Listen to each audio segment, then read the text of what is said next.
नमस्कार, आप देख रहे हैं लोक सेवा न्यूज। मैं हूं आपके साथ रजत त्रिपाठी। हम महोबा पहुंच चुके हैं और ये ऐतिहासिक नगरी है। आल्हा उदल की ये धरती है, वीर धरती है। इस धरती पे कितना विकास हुआ है, कितना नहीं हुआ है पिछले 4.5 सालों में, या कौन सी ऐसी राजनीतिक पार्टी रही है या कौन सी ऐसी सरकार रही है जिसने वास्तव में महोबा या बुंदेलखंड के विकास को लेकर के गंभीरता दर्शाई है, या इसके अलावा इस क्षेत्र के ऐसे कौन कौन से मुद्दे हैं जो इन चुनावों में जब यहाँ के जनप्रतिनिधि लोग आएंगे वोट मांगने तो मतदाता कहेगा कि भाई ये मुद्दे पर हमारे ये मुद्दे हैं, इन मुद्दों पे हम मतदान करेंगे। चलिए यहाँ के ही लोगों से जानते हैं कि जब विधानसभा चुनाव आएंगे तो आपके क्या मुद्दे होंगे, किन मुद्दों पे आप मतदान करेंगे। देखिए, मुद्दे तो विकास से जुड़े होते हैं, तो विकास की जहाँ तक बात है, इस बार के चुनाव में क्या क्या मुद्दे होंगे, इसके पहले हमें पुराने चुनाव में क्या क्या हुए थे वो भी बताना ज़रूरी है। देखिए, बुंदेलखंड बहुत पिछड़ा क्षेत्र है, ये पूरी दुनिया जानती है। बुंदेलखंड में पहले सरकारों ने ध्यान बहुत कम दिया। अब जो हमारी योगी सरकार आई है उत्तर प्रदेश में, इसने ध्यान दिया है। पहले अखिलेश ने भी थोड़ा किया था, पर योगी सरकार ध्यान दे रही है। जैसे अभी एक लचूरा बांध हमारा बना है, उसके पानी, वो भी उसका उद्घाटन करने मोदी जी आने वाले हैं। तो पानी के लिए कई योजनाएं चालू हुई हैं, वो तालाबों को भरवाने की योजना भी चल रही है। तो एक पानी के लिए कुछ नल जल योजना शुरू कर रहे हैं, पर वो अभी हम लोगों को समझ में नहीं आ रही है। एक पानी की समस्या गंभीर है, उसको लेके अभी समस्या हल नहीं हो पाई। उर्मिल डैम से जो पानी आता था तालाबों में, वो नहीं भर पा रहा है। तो पानी की समस्या बुंदेलखंड की नंबर 1 समस्या है। दूसरी समस्या जो आती है वो स्वास्थ्य सेवाओं को लेके आती है, क्योंकि यहाँ की स्वास्थ्य सेवाओं की स्थिति भी अच्छी नहीं है। हालांकि कोरोना काल में बहुत काम हुआ है, अस्पतालों में काफ़ी काम किया है योगी सरकार ने, और अस्पतालों में स्थिति सुधरी है, पर स्टाफ नहीं बढ़ पाया है। एजुकेशन सेक्टर तो बुरा हाल है ही है, क्योंकि उसको देख रहे हैं अभी कोरोना काल में हालत बहुत बुरी रही। तो अब स्कूल तो बर्बाद है, लेकिन पहले से ही स्थिति बहुत ख़राब थी। बुंदेलखंड में यूनिवर्सिटीज़ बहुत कम है, 2 यूनिवर्सिटी 3 यूनिवर्सिटी पे पूरा बुंदेलखंड चलता है। जबकि लखनऊ में 14 यूनिवर्सिटी है और 35 करोड़ आबादी 40 करोड़ में, और यहाँ 2 करोड़ की आबादी में 3-4 यूनिवर्सिटी है। लखनऊ 35 करोड़ तो वैसे यूपी की भी जनसंख्या नहीं है। नहीं, सॉरी 35 लाख, सॉरी 35 लाख बोलना चाहिए, करोड़ में बोल गया। 35 लाख वहाँ की करीब है और यहाँ की 2 करोड़ है बुंदेलखंड की। तो 35 लाख आबादी में वहाँ 13 यूनिवर्सिटी है और सैकड़ों डिग्री कॉलेज हैं, और PGI हैं, मेडिकल कॉलेज हैं, सब हैं। पर यहाँ उस तरह का कुछ नहीं हो पाया है।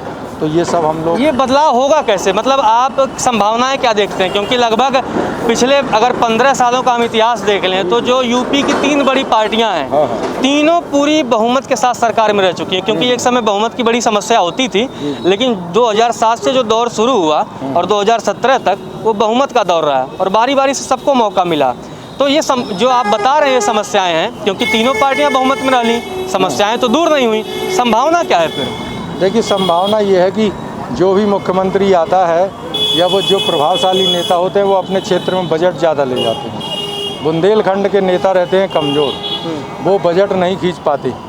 ये एक प्रॉब्लम है। ये चाहे यूपी में देख लीजिए आप, यूपी में जो भी कैबिनेट है उसमें बुंदेलखंड के नेता बहुत मजबूत पोजीशन पे नहीं है, और इसी तरह से केंद्र में भी रहता है, तो बजट नहीं आ पाता है। सरकार कहती है, तमाम बातें होते भी हैं, लेकिन हो नहीं पाता। इसीलिए हम लोग बुंदेलखंड राज्य की मांग कर रहे हैं, क्योंकि बुंदेलखंड सेपरेट होना चाहिए। इसको खनन हब बना दिया गया है। हम नहीं चाहते बुंदेलखंड को और लूटा जाए, और इसको जो है हर साल सरकार रॉयल्टी का अपना टारगेट बढ़ाती है, और वो पहले नदियाँ, फिर उसके बाद पहाड़, अब जंगल, बक्सवाहा जंगल देखिए, हीरा निकल आया वहाँ, वो भी बुंदेलखंड का हिस्सा है। उसको भी सरकार जो है काटना चाहती है, 2.5 लाख पेड़। अभी कैन बेतवा की परियोजना केंद्र सरकार ला रही है, उसमें भी झमेला है, उसमें भी 23 लाख पेड़ कटने हैं। हम चाहते हैं बुंदेलखंड का पर्यावरण बिल्कुल बर्बाद न किया जाए। यहाँ पर 6% फॉरेस्ट है केवल, हमें उसको बढ़ाना है, यहाँ का पर्यावरण सही करना है। ये सूखे का शिकार इसलिए रहता है क्योंकि यहाँ पानी नहीं बरस पा रहा, पेड़ ही नहीं बचे हैं ज़्यादा। तो इसलिए अब हम सेपरेट बुंदेलखंड की मांग कर रहे हैं, उसको लेकर लगातार आंदोलन चल रहे हैं। हम लोग निराश हैं सभी सरकारों से। मोटी सी बात यही है। मुद्दे मतलब आप सबसे नाराज हैं, मतलब किसी ने विकास कार्य नहीं किया है। हाँ, आप जो किसमें किया है उससे संतुष्ट नहीं। किससे संभावनाएं आपकी हैं कि जो है यूपी जो आपके बुंदेलखंड और महोबा का जो क्षेत्र है, किसमें संभावना देखते हैं कौन विकास कर पाएगा? महोबा बहुत पिछड़ा हुआ क्षेत्र था एक समय पे कि कोई नहीं जानता था महोबा को, बुंदेलखंड में कि महोबा है कहीं। लेकिन जब से यहाँ सपा की सरकार आई तो मुलायम सिंह मुख्यमंत्री बनी, उन्होंने आकर के यहाँ घोषणा कर दी जिला महोबा की, और साथ में डीएम साहब को लाई, यहाँ जिला स्थापित कर दिया। तब से महोबा विकास की ओर बढ़ गया और इतना विकास कर रहा है कि अपने स्तर से सरकार जितनी मदद करती है, लेकिन स्वयं की दिलचस्पी इतनी है कि हम आगे बढ़ें, और आगे बढ़ रहा महोबा। इसकी आबादी उस टाइम पे बहुत कम थी, आज महोबा की भारी आबादी हो गई। यहाँ पर अनुसंधान लग गया है, एक रक्षा अनुसंधान, वो भी विकास में है, और यहाँ से देश के लिए साधन जा रहे हैं सुरक्षा के हित। और यहाँ पर क्रेशर के जो प्लांट लगे हैं, करीब 300 प्लांट लगे हैं। इनकी वजह से हो सकता है कि पानी ना बरसता हो, कोई ऐसी गैस निकलती हो जो यहाँ पर बादल नहीं छा रहे, और ना यहाँ पर 15 साल से पानी यहाँ नहीं बरसा है। इसी से यहाँ का किसान, ना सारे व्यापारी, ना रोजगार, सब ठप हो गया है। और हम चाहते हैं कि अगर बुंदेलखंड राज्य जिला की तरह बन जाए, योगी की सरकार के टाइम पे बुंदेलखंड बन जाए, तो यहाँ महोबा चमक जाएगा, बुंदेलखंड चमक जाएगा, पानी की सिंचाई सुविधा होगा, सिंचाई की साधन अपना रहेगी भाजपा सरकार, लेकिन उसमें 10-15 साल लग सकते हैं। हम चाहते हैं कि अगर बुंदेलखंड राज्य हो जाए तो बहुत जल्दी यहाँ विकास होने लगेगा, यहाँ सिंचाई के साधन होंगे, सब लोग खुशहाल होंगे। कैसे हो जाएगा अगर मतलब राज्य बन जाता है? तो क्या जो आप बता रहे हैं 10-15 साल लगेगा सिंचाई में, हाँ। तो वो साल 2 साल में हो जाएगा क्या? कोई अगर मान लीजिए राज्य बनते ही। हाँ, ये है कि यहाँ पर कई अधिकारी दौरा करेंगे, मंत्री दौरा करेंगे, और जो यहाँ पर अराजक तत्व है या कोई ऐसे तत्व हैं जो बिगाड़ते हैं माहौल को, उसको सुधर जाएगा अपने ऑटोमेटिक। और जो यहाँ शिथिलता बरती जाती नहरों की या किसी चीज़ की या तालाबों की खुदाई की, वो सारे तुरंत शुरू हो जाते। जब मंत्री आते हैं तो काम तुरंत चालू होता है, मंत्री चले गए सूचियों के हो जाता है। जब यहाँ बुंदेलखंड बनने लगेगा, घोषणा हो जाएगी, तो यहाँ सारे अधिकारी यूपी के यहाँ मौजूद होंगे, बुंदेलखंड को सृजन करेंगे और यहाँ विकास होगा। अच्छा, ये बताइए जो आपके विधायक और सांसद हैं, क्योंकि मैं जब से आया हूँ आपके क्षेत्र में देख रहा हूँ कि यहाँ नेता नहीं है। सांसद विधायक हैं, मंत्री हैं, आसपास क्षेत्रों में रहे भी हैं, नेता नहीं है जो वास्तव में बुंदेलखंड को लीड कर सके या महोबा को लीड कर सके। ऐसा कोई नेता मुझे नहीं दिखाई दिया। पदों पे बैठे लोगों को अगर आप नेता मानते हैं तो शायद वो तो नेता नहीं है।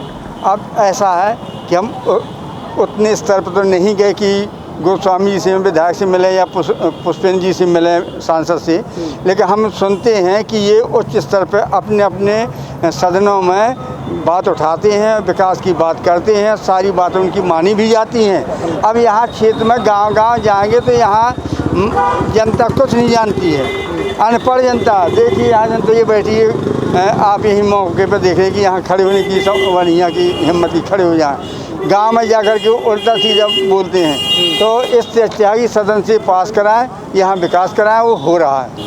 मतलब कहीं ना कहीं आप ये मानते हैं कि आपके क्षेत्र के जो लोग हैं वो काफ़ी एक्टिव नहीं हैं? एक्टिव बिल्कुल नहीं है, बिल्कुल एक्टिव नहीं है। सामाजिक चीज़ों से वो लोग दूर हैं। मैं तो यहाँ की फ़ोटो भी देना चाहती हूँ, आप फ़ोटो ले लें यहाँ कि बिल्कुल इनके अंदर कोई भावना नहीं है कि हम बुंदेलखंड बनवाएं या कुछ करें, इनका कोई नहीं। चलिए और किसी से बातचीत करते हैं। आप थोड़ा आगे आ जाइए जिससे सड़क पे न रहें। जब आपके लिए बुंदेलखंड जब विधानसभा चुनाव होंगे, किन मुद्दों पे आप मतदान करेंगे? ये हमारे यहाँ का जो सबसे बड़ा मुद्दा है वो बुंदेलखंड प्रांत की बात है। हमारे यहाँ से अकूत खनिज संपदा है जिसका दोहन होता है, और वो हमारे यहाँ उस मात्रा में जितनी आवश्यकता है, बहुत नीडी डिस्ट्रिक्ट है, क्षेत्र है, तो यहाँ वो हो नहीं पाती आपूर्ति, और उसमें हम लोग लुटे पिटे रह जाते हैं। तो सबसे प्रमुख एक सावित्री का वरदान है कि हमारा बुंदेलखंड प्रांत बना दिया जाए, तो हमारे यहाँ जो खनिज संपदा है, जो हमारे यहाँ का पैसा है, वो हमारे यहाँ प्रयोग हो सके, ना कि वो यहाँ से प्रदेश में पहुँच जाए और उसके बाद वो सब जगह दे दिया जाता है। हमारे यहाँ पर्याप्त हो जाता है, जबकि अधिक आवश्यकताएँ हैं। और हमारे यहाँ जो सबसे प्रमुख चीज़ है वो चिकित्सा, स्वास्थ्य और ये सभी आपूर्तियाँ उससे पूरी हो जाएंगी। मतलब कहीं ना कहीं आप कह रहे हैं कि अलग राज्य बनेगा तो जो खनिज आप लोगों का जो हमारे यहाँ से कर के रूप में जो पैसा जा रहा है उस पैसे का यूटिलाइजेशन हमारे क्षेत्र में ज़्यादा आवश्यकता है। तो पैसा तो हम बहुत दे रहे हैं अन्य की अपेक्षा, लेकिन हमारे क्षेत्र को उसका रिस्पांस नहीं मिल पा रहा है। अच्छा ये बताइए, आपके जो क्षेत्र के जनप्रतिनिधि हैं, सांसद, विधायक, वो लोग कितना एक्टिव हैं? जी मैं तो ये तो नहीं कहूँगा कि एक्टिव नहीं है, लेकिन ऐसा है कि चिकित्सा के क्षेत्र में देख लीजिए तो हमारे यहाँ इतनी बड़ी बिल्डिंगें हैं, कई ओटी है, लेकिन मरीज को देखते ही रेफ़र बना दिया जाता है। इस संबंध में आप लोग अन्वेषण बहुत अच्छा कर पाएंगे कि क्यों बना देते हैं। चिकित्सकों की कमी है क्या? वो कहते हैं यहाँ व्यवस्था ठीक ना हो पाएगी, मरीज को देखते ही रेफ़र बना दिया जाता है। महाविद्यालय है, आपको महत्वपूर्ण विषय है, मनोविज्ञान है जिसका स्कोप है आज के समय में, वहाँ देखिए तो प्रोफेसर नहीं है, विषय नहीं है। एमए की कक्षाएं बंद कर दी गई थी, बड़े प्रयास के बाद फिर पत्र लिखा, आप लोगों ने संघर्ष किया, उसके बाद वो कहीं जा कर के आदेश हुआ। तो हमारे यहाँ चिकित्सा और स्वास्थ्य दोनों स्थितियाँ बहुत अच्छी नहीं हैं। अच्छा जो मौजूदा सरकार है, मौजूदा सरकार कहती है कि वास्तव में उसने बुंदेलखंड के विकास के लिए तमाम कार्य किए हैं। तो क्या लगता है कि जो सरकारों के अगर आप जब तुलना करेंगे, क्योंकि जाहिर सी बात है जब चुनाव होता है, आप मतदान करने जाते हैं तो आप तुलना करते हैं, तौलते हैं चीज़ों को कि भाई कौन इस क्षेत्र का, कौन हमारे समाज के लिए बेहतर है। तो जो आप तौल रहे हैं वहाँ कौन बेहतर है? किसी व्यक्ति का नाम तो न लूँगा, जो हमारे यहाँ ये नहीं कहूँगा कि कार्य भी नहीं हो रहा है, लेकिन जिस गति से हमारे यहाँ आवश्यकता है उस अपेक्षित गति से नहीं हो रहा है। मतलब मौजूदा समय में जिस तेज़ी से काम होना चाहिए वो नहीं हो रहा है। जो हमारे यहाँ की आवश्यकताएं हैं उस गति से नहीं हो रहा है। कार्य तो हो रहा है, लेकिन जो आवश्यकताएं हैं वो नहीं हो पा रहा उससे। मतलब कहीं ना कहीं निरंकुशता है कामों में। इसलिए और किसी से और बातचीत करते हैं, प्रतिक्रिया लेते हैं।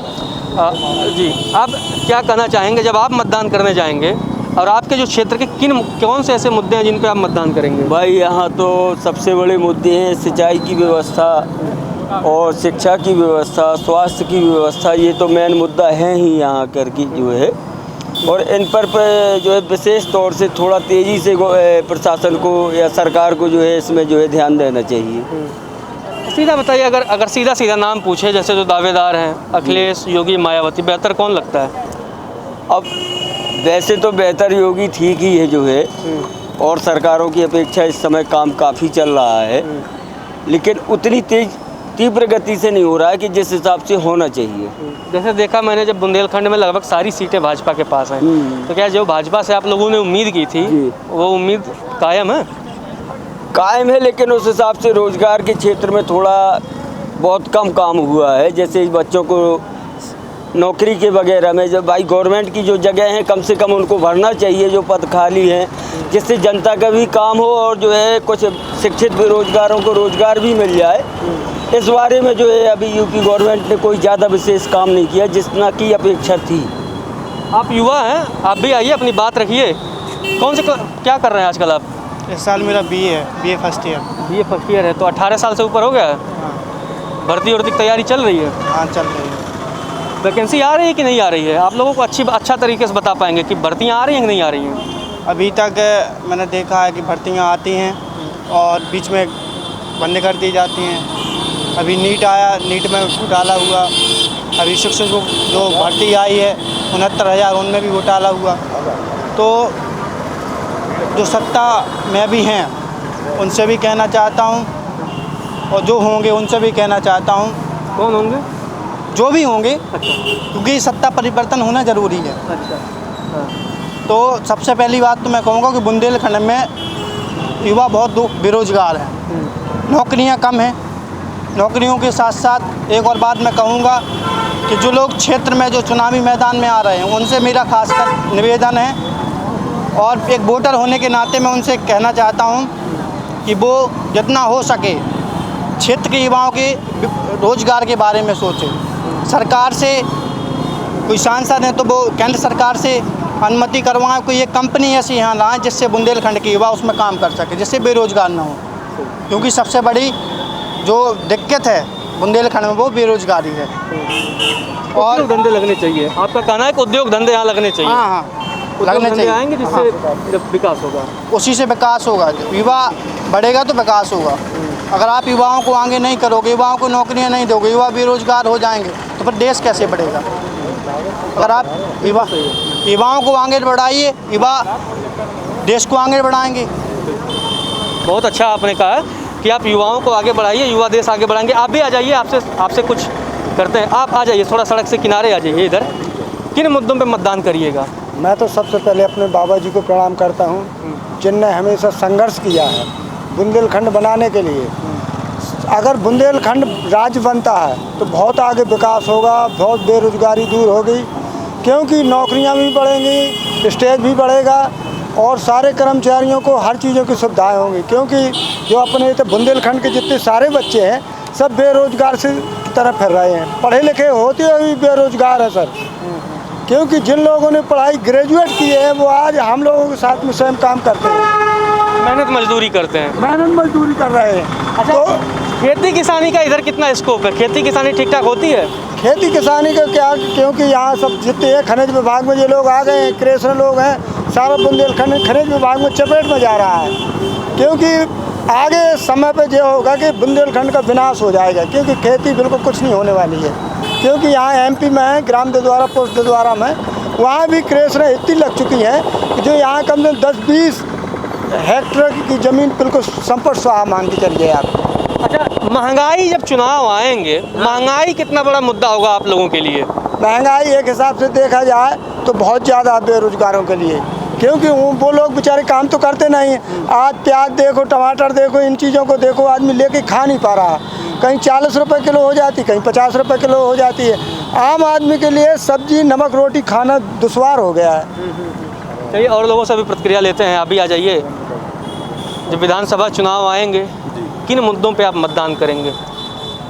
हमारे भारत की देखिए जो मेन राष्ट्र शक्ति है, जो हमारे ग्रुप हैं, चाहे वो मजदूर हो, चाहे किसान हो, चाहे हमारे युवा वर्ग हो, वो ये वर्ग सभी परेशान हैं। जो हमारी राष्ट्र शक्ति कही जाती है, और आजकल जो मेन मुद्दा है वो महंगाई का है। आजकल महंगाई इतनी ज़्यादा चरम सीमा पर है कि आम आदमी का जीना मुश्किल हो गया है।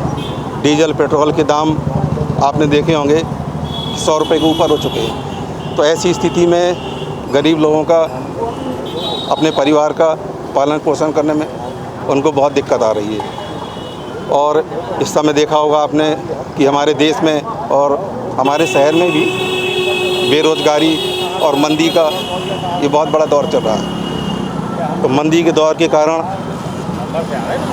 जो हमारे व्यापार हैं, व्यवसाय हैं, उसमें स्थिति जो इनकम लोगों की होती है वो इस समय आधी हो चुकी है और बेरोजगारी चरम सीमा पर है।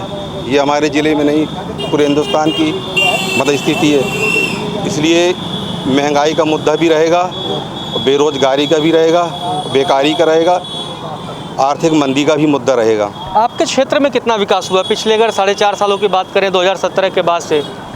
4.5 साल में देखा जाए तो हमारे महोबा में विकास हुआ है, लेकिन जिस गति से होना चाहिए वो उस गति से नहीं हुआ। विकास तो हुआ है। अगर बात की जाए तो किसके शासनकाल में यहाँ विकास की गति ज़्यादा रही? अभी तो देखिए बीजेपी का शासनकाल है और जितना विकास होना चाहिए तो विकास उतना तो नहीं हुआ है। और उम्मीद फिर किससे रखते हैं आप लोग? उम्मीद क्या है, क्योंकि देखिए विकल्प 3 ही, कुल मिला के 2 ही 3 विकल्प है प्रदेश में। अब ऐसा नहीं कि जो भी चुनाव होंगे, ऐसा नहीं है कि 2-3 व्यक्तियों के अलावा कोई चौथा मुख्यमंत्री बनने जा रहा है या किसी चौथी पार्टी का कोई बनने जा रहा है। तो विकल्प हमारे पास 2-3 मौजूद हैं। उन विकल्पों में बेहतर विकल्प कौन लग रहा है आपको? देखिए बेहतर विकल्प तो इसलिए है कि देखिए जो राजनीतिक पार्टी इलेक्शन विधानसभा में आती है तो उनका जो मैनिफेस्टो होता है, जो घोषणा पत्र होता है, तो उसमें बहुत सी बातें होती हैं कि हम ये काम कराएंगे, वो काम करेंगे, लेकिन बाद में जो है उसके अनुरूप घोषणा पत्र के वो कार्य नहीं होता है और मेन मुद्दा हो जाता है महंगाई और बेरोजगारी का। तो हम अभी ये नहीं कह सकते कि कौन सी पार्टी क्या करेगी, लेकिन ये है कि देश में, प्रदेश में सब कहीं परिवर्तन होना चाहिए। सत्ता परिवर्तन होना चाहिए। आपका सीधा कहना है सत्ता परिवर्तन होना चाहिए। सत्ता परिवर्तन है। सत्ता का झुकाव किधर होना चाहिए फिर परिवर्तन होगा? अब सत्ता का झुकाव तो अब तो ये लोगों के ऊपर है। अब लोकतंत्र है, लोकतंत्र में जहाँ पर लोग जाएं वही सरकार बनेगी। आपका कहना है सत्ता परिवर्तन होना चाहिए। चलिए आप भी आगे आ जाइए, आप भी अपनी बात रखिए। आ जाइए, कोई नहीं, रखना चाहिए, लोकतंत्र है, अपनी बात रखिए, खुल के रखिए। ये बताइए जब आपके क्या मुद्दे होंगे जब विधानसभा चुनाव होंगे, और दूसरी चीज़ की क्या आपके क्षेत्र में योगी सरकार में विकास हुआ है कि नहीं हुआ है? योगी सरकार में विकास हुआ है, क्षेत्र में बिल्कुल नाम मात्र ये ना नौकरी निकाली गई है, कोई भी एक भी नौकरी नहीं है इस वर्ष। इस पंचवर्षीय में नौकरी वही पिछली नौकरी उन्होंने जो है निकाली हुई पूरी की हुई, तो कोई अगली नौकरी नहीं निकाली। मतलब आपके यहाँ पानी और रोजगार एक बड़ा मुद्दा होगा, सबसे ज़्यादा बड़ा मुद्दा। इसके अलावा अगर देखा जाए, जब कंपेयर करते हैं हम अखिलेश यादव बनाम योगी आदित्यनाथ, इन दो चेहरों में आप किसको मजबूत मानते हैं? कौन वास्तव में प्रदेश के लिए सही है? भाई देखो, ऐसा है, काम तो अखिलेश ने भी किया, लेकिन उससे ज़्यादा योगी का काम है। और जो है उसमें जो है पंचवर्षीय में गुंडागर्दी भी इसमें थोड़ा कम हुई है, काफ़ी कम हुई है, इसलिए थोड़ी गरीब तबकों को लाभ पहुंचा है कि भाई सुकून मना रहे हैं कि भाई कम से कम इस सरकार में सुकून है। मतलब आपका कहना गुंडागर्दी कम हुई है। हाँ। चलिए, और कोई हमारे साथ जो बातचीत करना चाहें, जो अपनी प्रतिक्रिया रखना चाहें? और कोई और भी? दादा आप बोलेंगे कुछ? आइए आप खेती किसानी करते हैं आप? सिंगाड़ी का काम करते हैं। सिंगाड़ी का काम सिंगाड़ी का? तालाब का। अच्छा, तालाब वाला सिंगाड़ा बेचते हैं। तो कैसा चल रहा है रोजी रोटी अभी? अब रोजी रोटी मान लो पूरे उत्तर प्रदेश की सब खारिज कर दी, तालाबों की ज़मीन वो जो खारिज कर दी, हम लोग मान लो बहुत परेशान हैं। मान लो इसमें हमें काफ़ी दिक्कत उठाने पड़ रही है। और मान लो इसको पट्टे जिस प्रकार होते रहे उसी प्रकार पट्टे होने के लिए हमारा आश्वासन है कि पट्टे उसी प्रकार होते रहें। जैसे पहले होता था, आप लोगों को मिलता था, आप लोग तालाब में अपना सिंगाड़ा वगैरह लगा के बेचते थे, कम से कम रोजी रोटी का, हालांकि वो भी 12 मासी नहीं होता है। नहीं तो कछुआरे भी हैं, भसीड़े हैं, और कमल का कड़ी है, और कमल का गट्टे हैं, और भी कछुआरा कर लेते हैं। अच्छा, मछली भाई पालन करते हैं। मछली पालन, तो मतलब बेसिकली तालाब पे आप लोगों का जीवन डिपेंडेंट था। तो ये बताइए, आपका जो मुद्दा है कि यानी ये जो पट्टे का नियम बदला गया, उससे आप लोगों को काफ़ी दिक्कत हुआ। दूसरी चीज़ देखिए, जो आपका तबका है वहाँ और जो सरकारी योजनाएं हैं, जैसे आपके तबके में जो तमाम तरह की सरकारी योजनाएं चला रही हैं, राशन का हो और तमाम हो, उसका लाभ मिल रहा है कि नहीं मिल रहा है? जी, राशन का लाभ तो मिल रहा है सब, लेकिन मान लीजिए जो मुख्य रोजी रोटी थी हमारी मुद्दा, उससे हम ज़्यादा परेशान हैं। रोजी रोटी छीन के अब अनाज मतलब देना भी नहीं चाहिए। आप व्यक्ति को इतना मजबूत बना दे, को कमाएगा क्यों?